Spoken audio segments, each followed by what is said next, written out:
My Lord, the President of the Court of Appeal, my ladies and my lords, my name is Havi.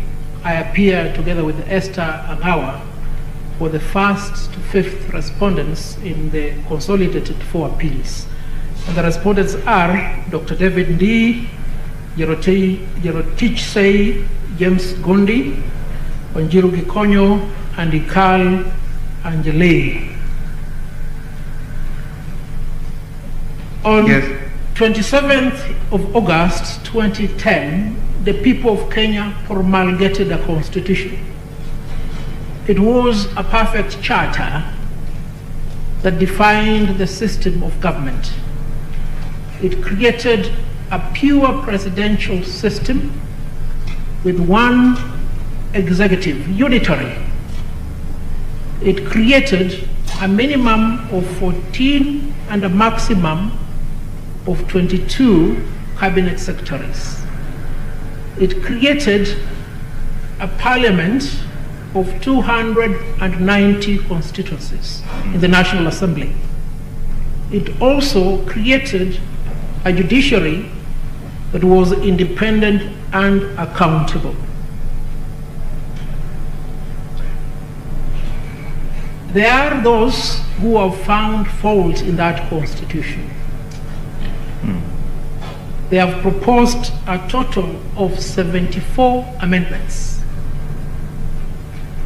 Within the stroke of the pen, which proposal dwarfs a total of 38 amendments effected on the Independence Constitution from 1963 to 1991.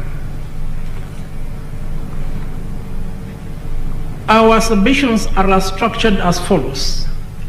I will address the judicial authority over political actions and decisions, the legal underpinning for the basic structure, eternity, and amendable clauses doctrines, amendment and dismemberment, constituent power, popular initiative and constituent power, the President and constituent power, the effect of the Constitutional Amendment Bill 2020 on the basic structure.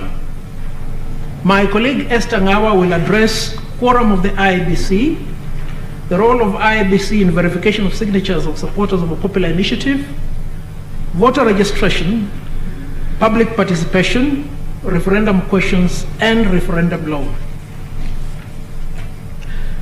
The question on the basic structure was determined at paragraph 469. Sorry, Mr. Havi, are you comfortable there or you'd want to use the podium? I'm comfortable here because I want to have maximum use of my Okay, yes. Thank you. Thank you, my Lord. My Lord and my ladies, it was the finding of the High Court that the basic structure, eternity clauses and unamendable clauses is applicable in Kenya.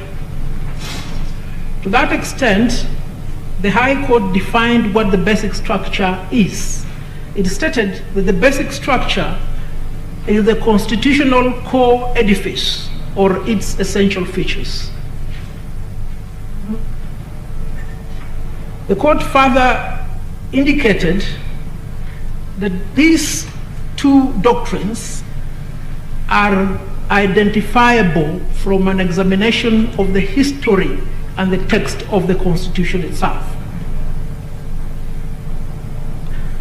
The court proceeded to say, and this we'll find at page 176 or paragraph 473 of the judgment, and I may quote, "To be sure, there is no clause in the Constitution that explicitly makes any article in the Constitution unamendable."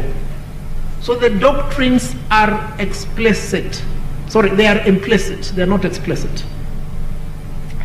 The court proceeded to indicate that insofar as the basic structure is concerned, an alteration is permissible, but only through the exercise of the constituent power. And the exercise of the constituent power was premised upon 4 sequential steps: civic education, public participation, debate, and a referendum as the ultimate process.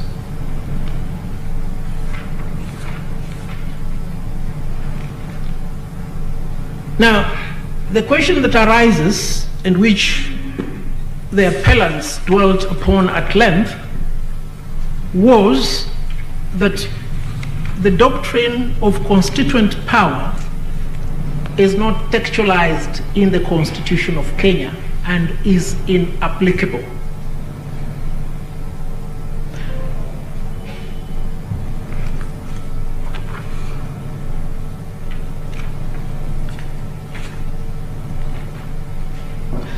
May I take the court to the decision upon which this doctrine is domiciled in Kenya's jurisprudence, and this is the case of Njoya and 5 others versus the Attorney General. It appears in volume 2 of my bundle at page 642 all the way to page 728.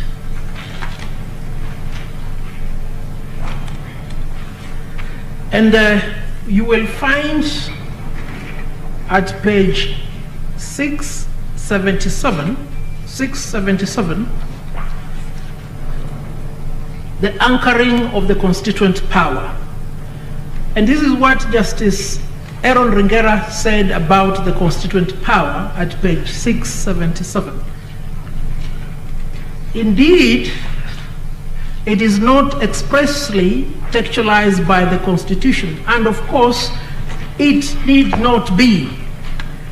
If the makers of the Constitution were to expressly recognize the sovereignty of the people and their constituent power, they will do so only ex abundanti cautela, out of an excessiveness of caution. Now, this doctrine did not originate with Justice Aaron Ringera. It is my submission that the doctrine permeates the entire history of democracy. You will find this doctrine elaborated by John Locke in the 2 Treatises of Government, volume 1 of my submissions, at page 247.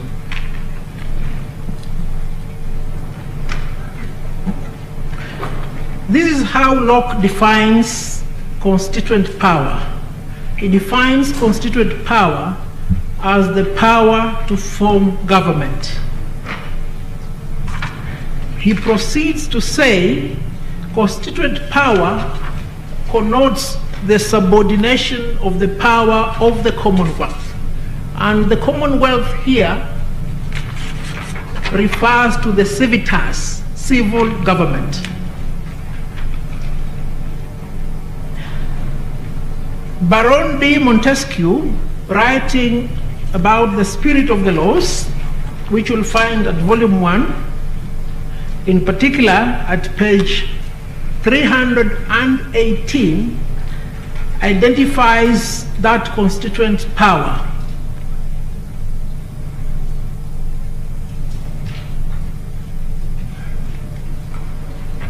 Yes. It is therefore my humble submission that constituent power is traced to antiquity insofar as democratic governance is concerned. It is not an emergent concept, it is not alien. May I conclude that particular part with what renowned professor of law Ben Lubweze states about constituent power. And you'll find this in volume 2 of my bundle, in particular at page 496. Page 496. This is what Lubweze states at page 496. The chapter is titled Presidentialism and Constituent Power. I will revert to the issue of the president and the constituent power. In the concluding line of the paragraph, it is a power to constitute a frame of government for a community, and a constitution is the means by which this is done. In essence, therefore, it is the sovereignty. It is my humble submission that with those precise arguments based upon the law, we have founded the existence of the constituent power within the realm of constitutionalism. We need not look any further. Now, having identified the constituent power, we now proceed to consider the legal underpinning for the basic structure, eternity, and unamendable clauses and doctrine. Again, permit me to go back to the Njoya case, where the basic structure doctrine, in my humble submission, finds the first application in Kenya's constitutional jurisprudence. And this is what Justice Aaron Ringera said at page 688. Page 688. I've highlighted it. He says, all in all, I completely concur with the dicta in the Kasevenanda case that Parliament has no power to and cannot, in the guise or garb of amendment, either change the basic structures of the Constitution or abrogate and enact a new Constitution. What was the context in this matter? An entire abrogation of the Constitution was sought on the basis of Section 47 of the retired Constitution. The court said no. For you to alter that system of governance, you must go back to the constituent power.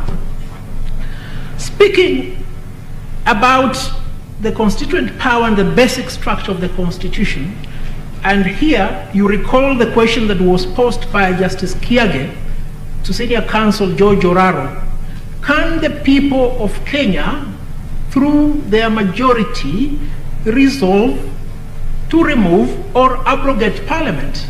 What was his answer? He said yes. Permit me to take you back in history. When is the pivotal moment in the history of the world when this was attempted? It was in 1933 by Adolf Hitler. And history records that of all the European leaders of that time, it is only Adolf Hitler who ascended to power with an overwhelming majority at the ballot. Now, let's see what Justice Aaron Ringera said about that issue. He proceeds.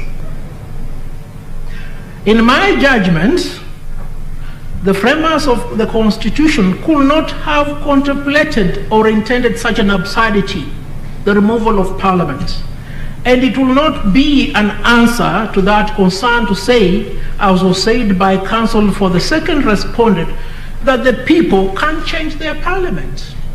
It is as simple as that.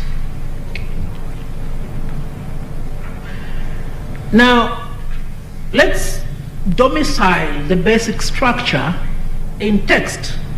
And I will take you back to Professor Nubweze writing about presidentialism in Commonwealth of Africa, and still on the topic of the constituent power. And permit me to emphasize, when Nubweze writes, it is not a suggestion, it's not a concept. He indicates what the law is. And for those without the benefit of good learning, this is the point. If you go to your library, you will find the common law texts. For instance, we have Chiti on contract. Chiti writes the law. We have the Smith on constitutionalism. De Smith writes the law. We have Gower on company law. They write the law. So that when we find these postulations in the written works, they're not suggestions, they are the law. Now, we go back to page 496, where Nobweze talks about the basic structure. And in particular, you'll find this at page 500 to 501. 500 to 501.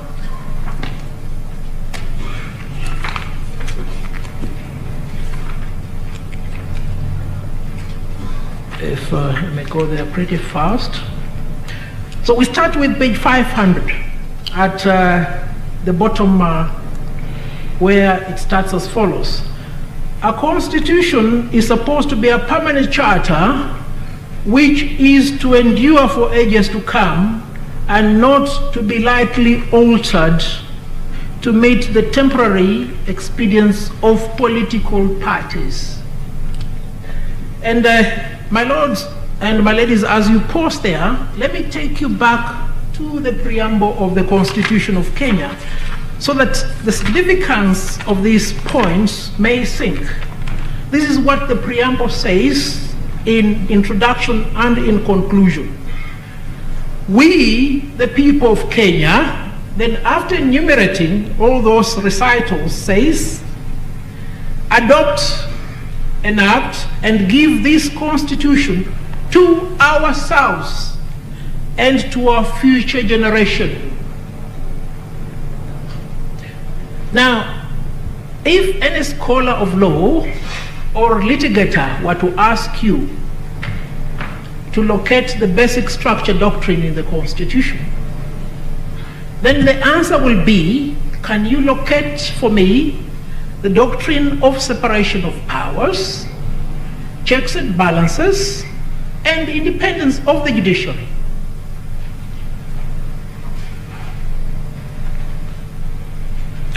Now, we go on and see how Professor Nobweze has applied this basic structure to the Kenyan situation. And you will find this at page 526 of volume 2. 526, my lords and my ladies, 526.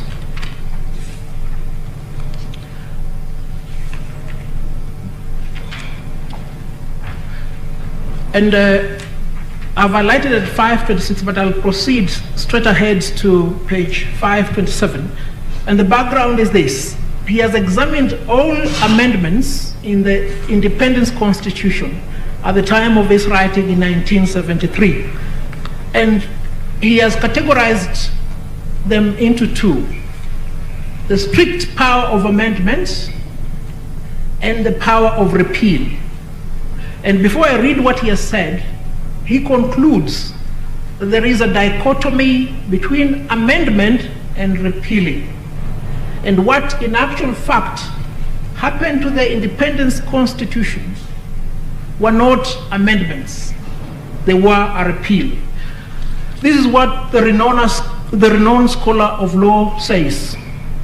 This alternative method that was used initially in Kenya appears to be legally unimpeachable, the alternative method.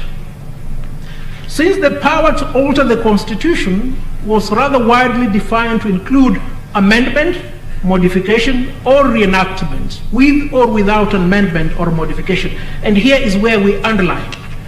However, applied to the Independence Constitution, but not to the Order in Council itself, it may be doubted whether the spirit of the amending power contemplated the destruction through the superimposition of a republican presidential form of the system of government instituted by the Constitution, namely monarchical parliamentary government.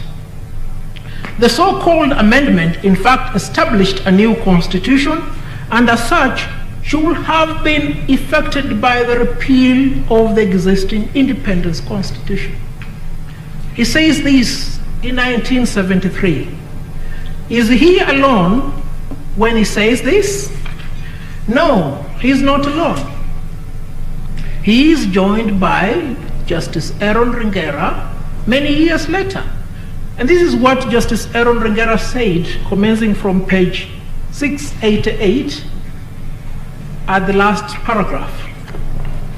Before I leave this aspect of the matter, let me comment on the previous amendments to the Constitution of Kenya. Since independence in 1963, there have been 38 amendments to the Constitution. The most significant involve a change from dominion to republic status. The dominion was this: there was a governor general, and then there was a prime minister. There was the lower house and the upper house. What we commonly refer as to Madaraka Day is the day that we were given a prime minister. Within 6 months, by December 12th, what we commonly call Jamhuri Day, the Constitution was abrogated to eviscerate the dominion status and install a presidential system.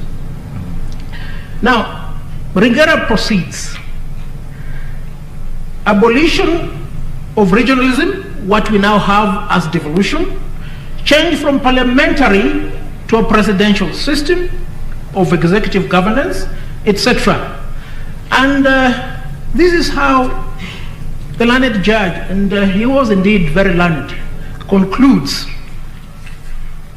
The effect of all those amendments was to substantially alter the Constitution. Substantially alter the Constitution. Some of them could not be described as anything other than an alteration of the basic structure or features of the Constitution. And they all passed without challenge in courts. My ladies and my lords, before Copernicus, before Columbus, there were many things about the earth that were not known. They are now known. The fact that we did not know something 10 years ago did not mean that we were foolish then. We were not wise. We've just grown wiser. He concludes, all I can say that is, in that respect, is that unfortunately or fortunately, the changes were not challenged in the courts, and so they are part of our Constitution. Now, fortunately for us, the 74 proposed eviscerations on our permanent charter were successfully challenged before the High Court. The High Court agreed with us. It is my humble request that you uphold the finding of the High Court on that issue.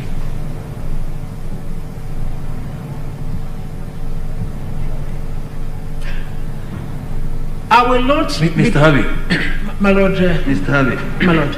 I follow your argument, but I'm just wondering, the wisdom you speak of, past Njoya, the Njoya decision was in 2004, is it? 2004, Lord. 2004. Yes. He speaks very clearly about the place of the Constituent Assembly, right? Yes.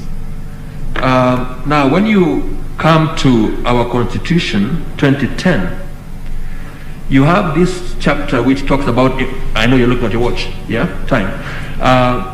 It lists those chapters that cannot be, or rather section 1, that cannot be amended without reference to the referendum. My question is this: why is it that we were able to incorporate the referendum, but we did not include the Constituent Assembly, which now the judges of the court below actually say is an important aspect in that process? Yeah, my Lord, you're right. Your question is quite germane. And it is partly answered by Justice Ringera, and it is also answered by other scholars. And that is why Justice Ringera said, if we don't have a referendum in our law, it is implicit. Out of abundant caution, we have included the referendum. But, my Lord, let me trace the origin of the constituent power, because it is my humble submission that the constituent power is that which is in us. In French, it is called pouvoir constituant. It is almost traced back to God. It is in the category of what we call inalienable rights. For instance, I have the right to life. You may textualize it in the Bill of Rights. You may not textualize it in the Bill of Rights, but it is my right. Let me give you a more basic example. Childbirth must happen after 9 months. And there's a manner of happening of childbirth. If it is textualized, it is for the benefit of medical learning, but it doesn't change the mode. Have I answered your Lordship? In a roundabout kind of way, you've attempted. Carry on. Thank you. My Lord. Mr. Havi, just on the same issue, what's your view? Were the principles espoused by Ringera J in the Njoya matter realized by Kenya in the making of the Constitution of Kenya 2010? They were realized to a certain extent. For instance, the referendum was textualized. The constituent power was not textualized. Public participation was also provided for in various aspects, commencing from Article 10, going to Article 118 and 119. But the premise upon which we seek to support the decision of the High Court is this. Even if they were not there, we are duty bound to follow them. There is an argument between Princess Anne and President Lyndon Johnson as to the efficacy of the Westminster model vis-a-vis the presidential system in the United States. And Anne told the president, if you are accustomed to mediocrity, you will find fault in perfection, referring to the English system of governance. Because in England, scholars will say that England does not have a written constitution. The fact of the matter that England does not have a constitution, that's the fact. What England has is demonstrable, perfected constitutionalism. So that these doctrines in here, and they apply whether or not they are textualized. All right, move on. Thank you, my Lord.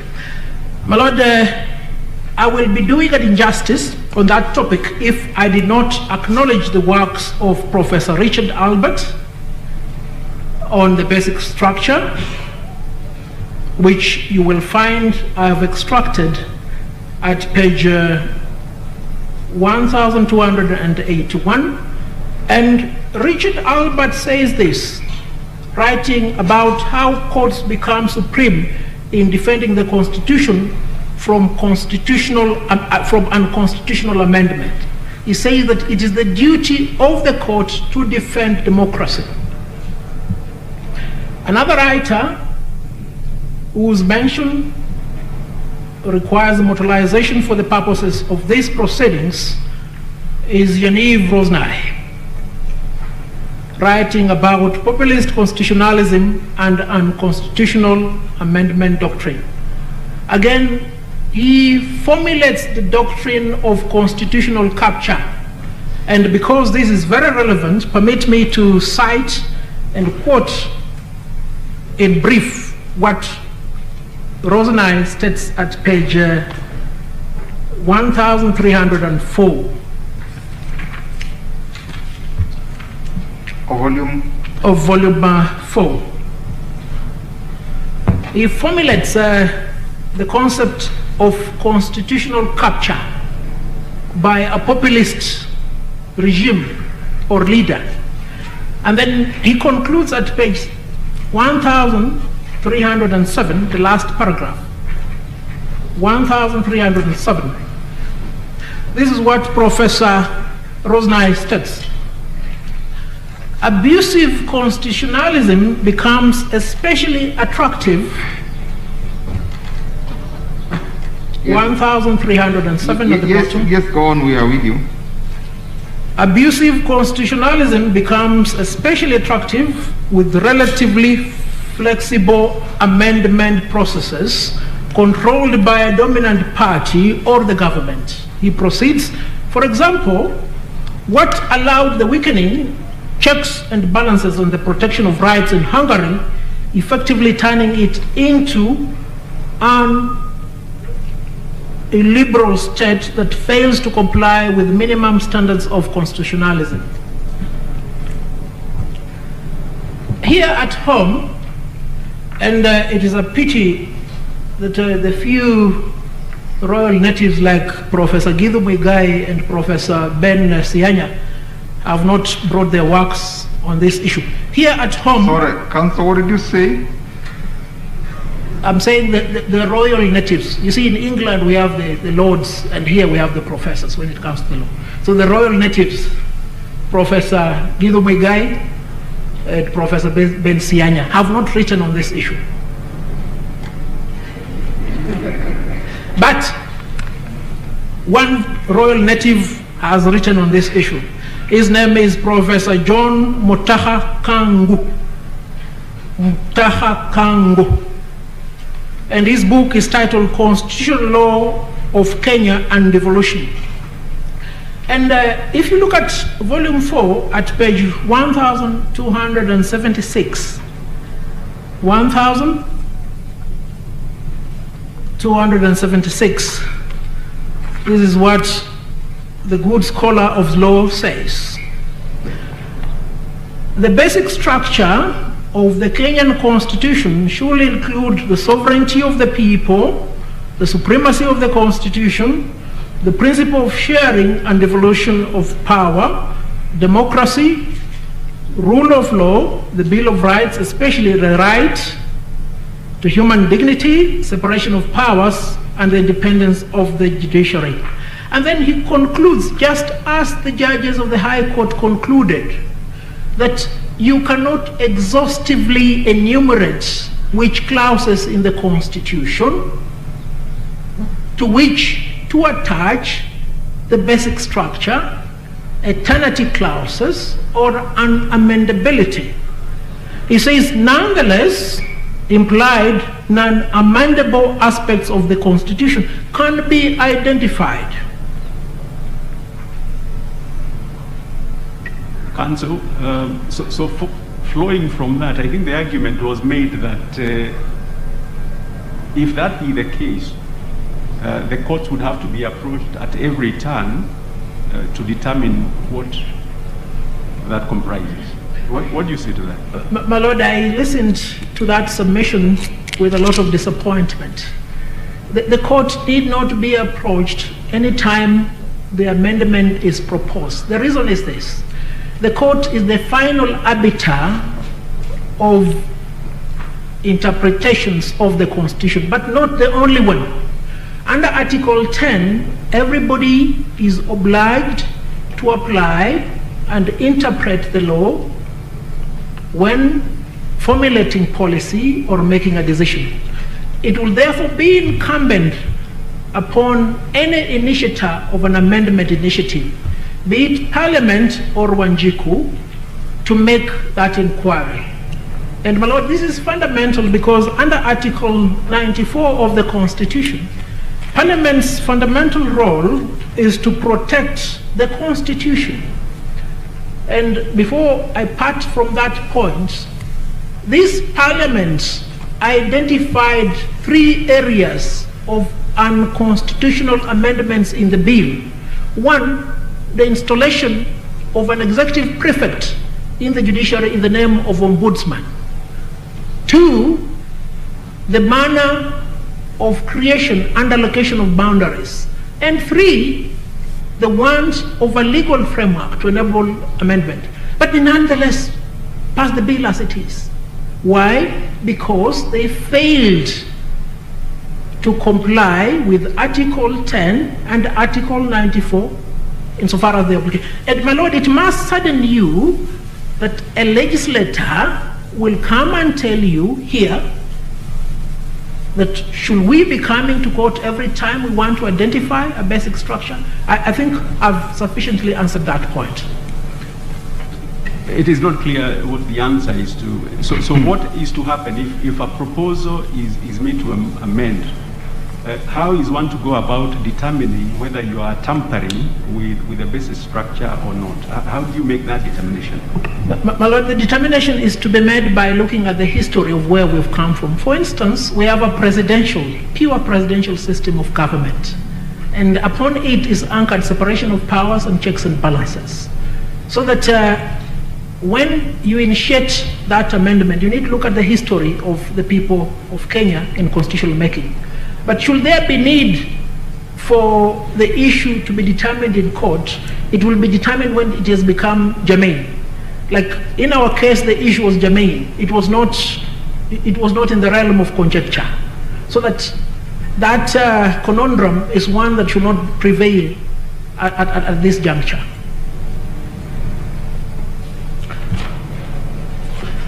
And because I want to leave my colleague with a clear 1 hour, let me quickly deal with the popular initiative and constituent power. Now, I will take you to volume 1 of my list and bundle, volume 1, and here we are again referring to a scholar, a professor of law, Professor Albert Stern, Methods of State Constitutional Reform. And you will find the operative article at page 343. And I rely upon this decision, page 343, it's a written text, to indicate that popular initiative is not peculiar to Kenya. There is a colleague of mine who submitted that we are the only ones who have domiciled this doctrine.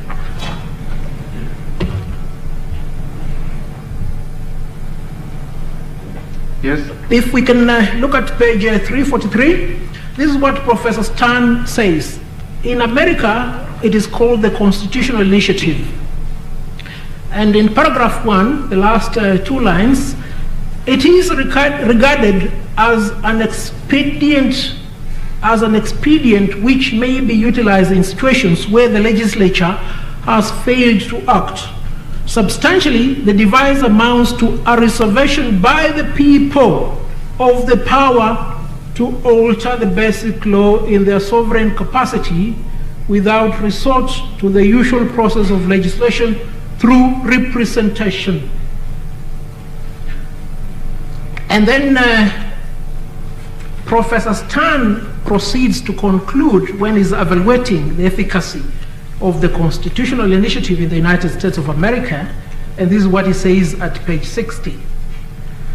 Page 60 at subtopic evaluation. As a technique of amending the state constitution, the initiative has distinct advantages and disadvantages. On the positive side, one of the most significant advantages of the constitutional initiative is its availability as a popular weapon to combat domination of legislative bodies. And then he concludes in that paragraph, not only is the constitutional initiative a device for avoiding stalemate in the legislature, but it also serves other useful purposes. If properly utilized, it may be a device for popular education of important public issues. An admission was made from this podium by none other than the Attorney General. They are pending before Parliament a total of 22 proposed amendments to the Constitution. One of my colleagues will deal with how the government government. Is it pending or attempts that have been made? They're still in Parliament, 22, and we have enumerated them in our petition, 22. So therein lies the mischief. You've seen legislators speak here and seek to ascribe to themselves the title Wanjiku. A legislator can never be a Wanjiku. It's as simple as that.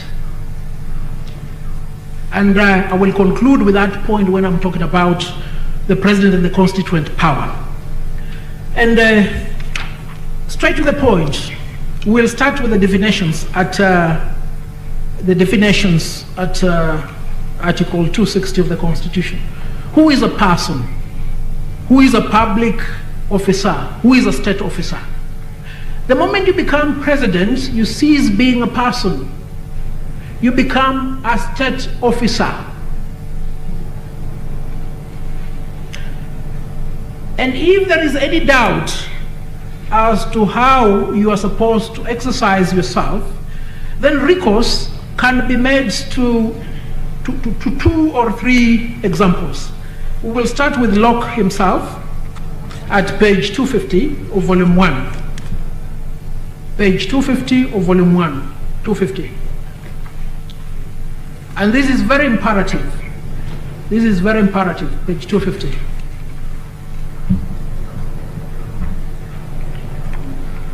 And I don't want to read the entire treatise, but if you look at, starting from paragraph 151 at the bottom, this is what Locke concludes about a state officer, the monarch, the executive, who ceases holding his office, a hallowed office. But when he quits his representation, this public will, the protection he enjoys, and acts by his own private will, he degrades himself. He degrades himself. And he cannot come here and complain through the Attorney General of being insulted. And is but a single private person without power and without will, the members owing no obedience but to the public will of the society. Locke proceeds to indicate that doing so amounts to tyranny. He has also defined tyranny at page 272 to 273. But before I examine what Mbweze states about the office of the president and whether or not he can exercise constituent power, permit me to premise the foundation from Article 131 itself. 131. Sub-Article 2A and B.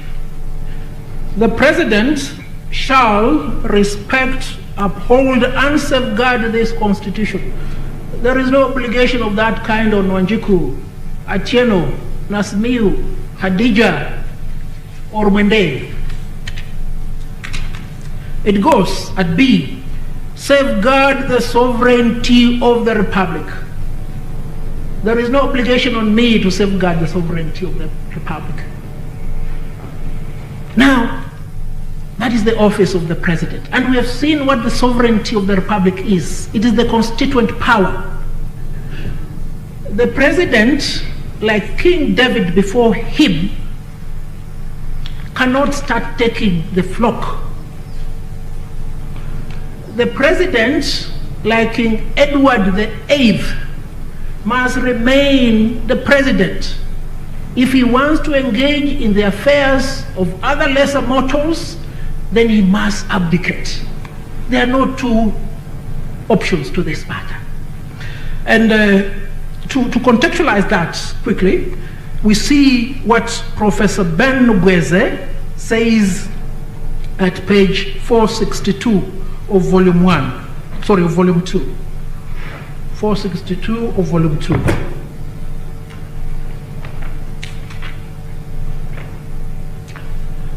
At page 462, writing about the extent and the reality of presidential power, Nobweze says the most striking feature of the presidency in Africa is its tremendous powers. Its formal powers exceed those of its American prototype, not in nature, but in extent. You now realize the lamentation of President Lyndon Johnson when they were having dinner with Princess Anne. And as he closes, this is what he says at page 483. The splendor that is of the president, page 483, last paragraph. The splendor is indeed part of the social preeminence of African presidents. The splendor. Personifying the state, writes Arthur Lewis, they dress themselves up in uniforms, build themselves palaces, bring all other traffic to a standstill when they drive, hold fancy parades, and generally demand to be treated like Egyptian pharaohs. If Professor Nobweze and Arthur are lying, drive in the streets of Nairobi. The president is not a mere mortal, he is a superior mortal.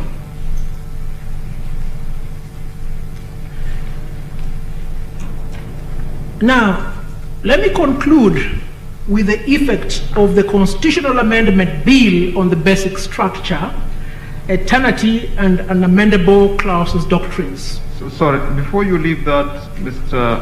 Havi, so your submission, following from what you have said, My Lord, would therefore be that Articles 27, 38, among others, yes, cannot apply to the president? the president cannot be party to a popular initiative. No. I'm talking about Article 27, Article 38, among others. My Lord, let me just go there. My Lord, they do not apply to the president. And I'll just give you one illustration. Let's look at Article 37. The right to assemble. No, I'm talking about 27 and 38, among others. Can they apply to the president? No, they don't apply to the president. All right. And the reason is simple, and it's in Article 37. Every person has the right, peacefully and unarmed, to assemble, to demonstrate. Imagine the president demonstrating or picketing. Supposing, Havi, My Lord, supposing the president is president on an independent, as an independent, I think that picture was presented here, and he has a parliament which is running rogue. Can he not make an appeal directly to the people, go to the people who elected him and demonstrate in the streets of Nairobi against that parliament? a story is told today, I think it was told today by retired Justice Quach or Dr. John Khamenei, that when there was a threat of toppling President Jomo Kenyatta's government, one Chief Justice joined the crowds to demonstrate in the streets of Nairobi, and it was ridiculous. But, my Lord, to contextualize what you're talking about, there is this documentary series, The Designate Survivor, the predicament of an independently elected president in the United States. It is a predicament. It may arise, it may not arise, but the fundamental proposition is this: Kenya is a multi-party democracy. You stand a snowball chance in hell winning the presidency in Kenya as an independent. Supposing, because that was presented here, supposing Parliament doesn't listen to the president. Parliament has the majorities, and people in this country, people change, right? Yes, my Lord. If that happens, are you saying that the president cannot make a direct appeal to the people and join them in petitioning Parliament, for example? No, my Lord, he cannot. If the president is such a predicament, he has to do which King Edward VIII did. He has to resign. He must abdicate and go and marry the American divorcee. It's as simple as that. So what is the place of Article 1, Sub-Article 2 of the Constitution? Can Wanjiku speak through a state officer, even the president?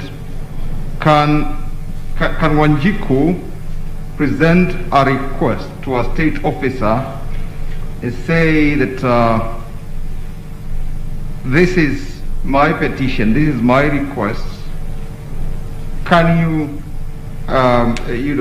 consider it and act on it?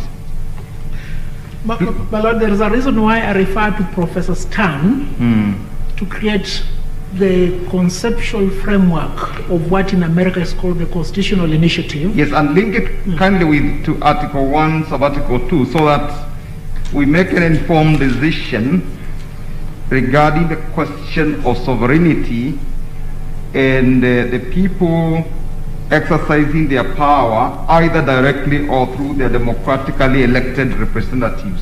Thank you. Well, Lord, I agree. The question is quite appropriate. Under Sub-Article 2, the people can act through those two fora, directly or indirectly. When they do so indirectly, they do so through their representatives. When they do so directly, they do so in exercise of their constituent power. When all those other avenues, as Professor Stan says, have failed to yield results. But my Lord, because the... Only when they have failed to yield results? Yes, yes. Okay.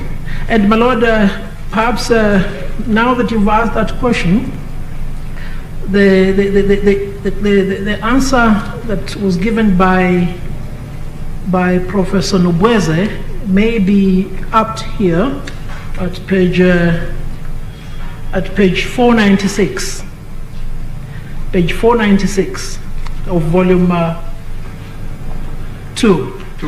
Yeah, he says, recalling again that the president under the presidential system in Commonwealth Africa is the organ that coordinates and therefore dominates the executive and legislative process of government, in particular, that it is he who as the executive has and controls the legislative initiative. We ask the question whether his power in this behalf includes or should include constituent power. And when you progress with that chapter, Nobweze concludes affirmatively that the president can never exercise constituent power. And I may take you even further. Justice Wolfgang,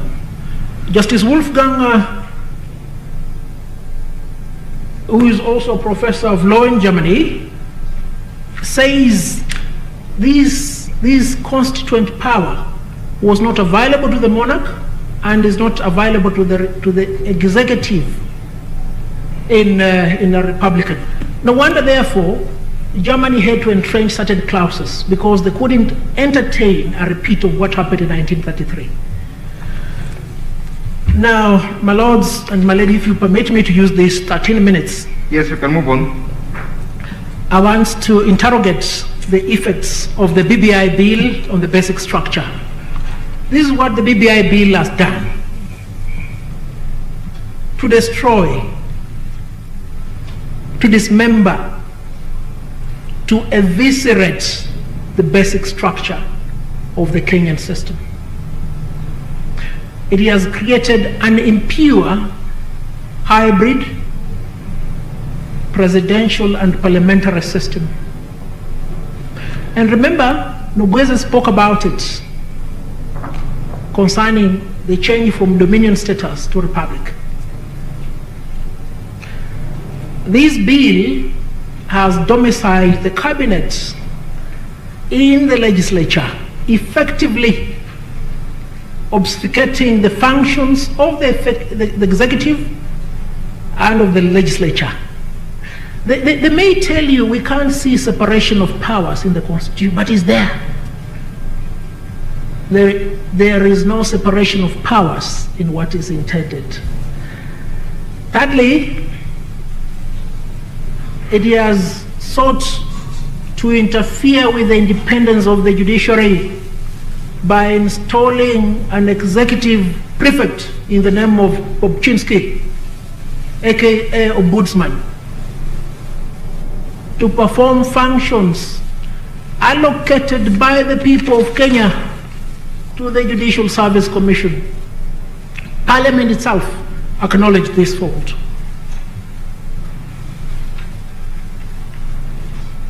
My lords and my ladies, I would have wanted to speak much about this issue, but it's an issue that now requires retirement.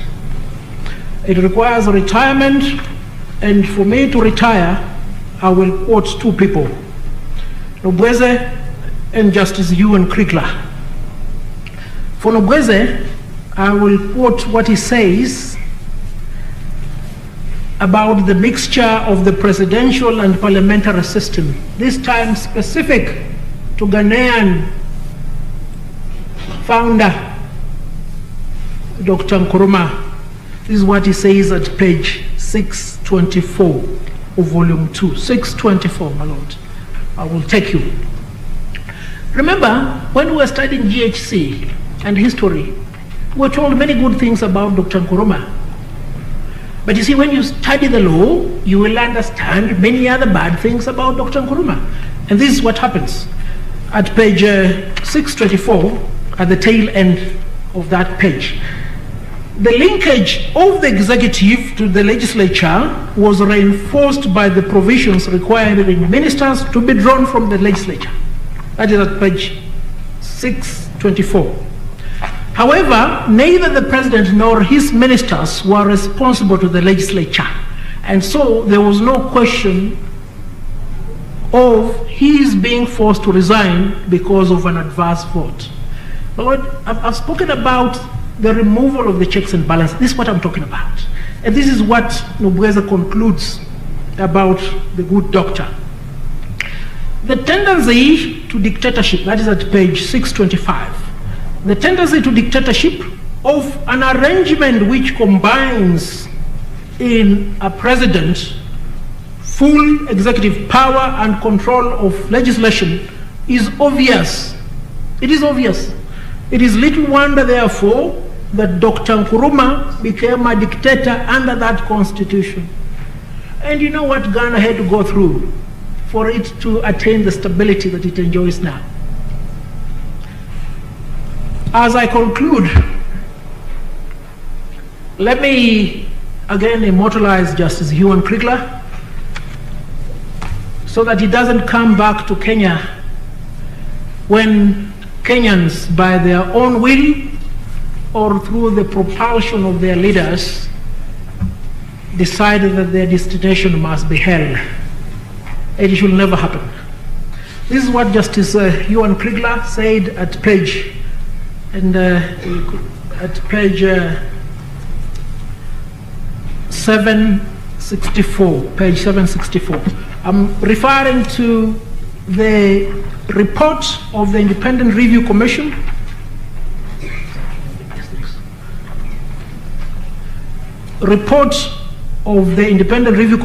on the general election held in Kenya. This is what the good judge said. What volume are you at? That is volume 3. Volume 3. Right.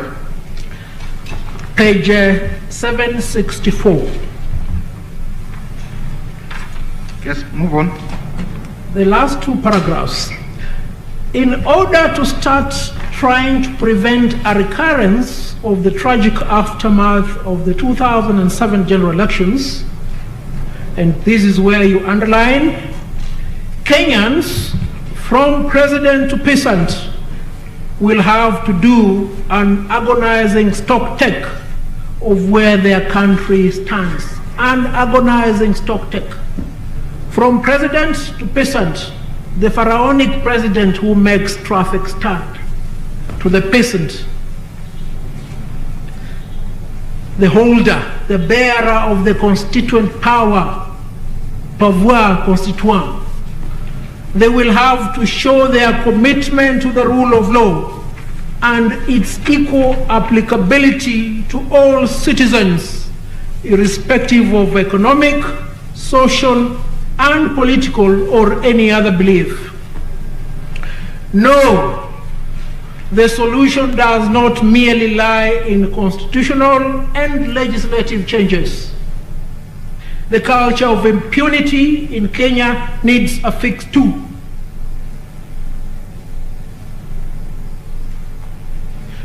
The relevant law enforcement institutions also need to do their jobs properly.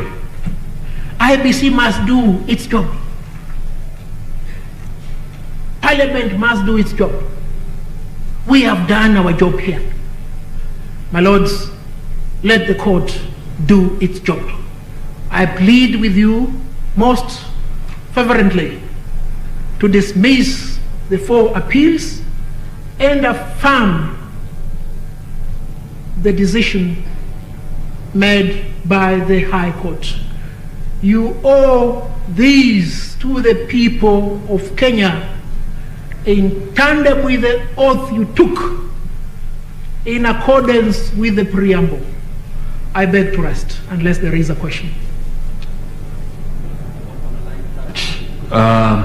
Your last exhortation seems to suggest that if we don't agree with you, we are not honoring our oath. But we could go either way. You realize that?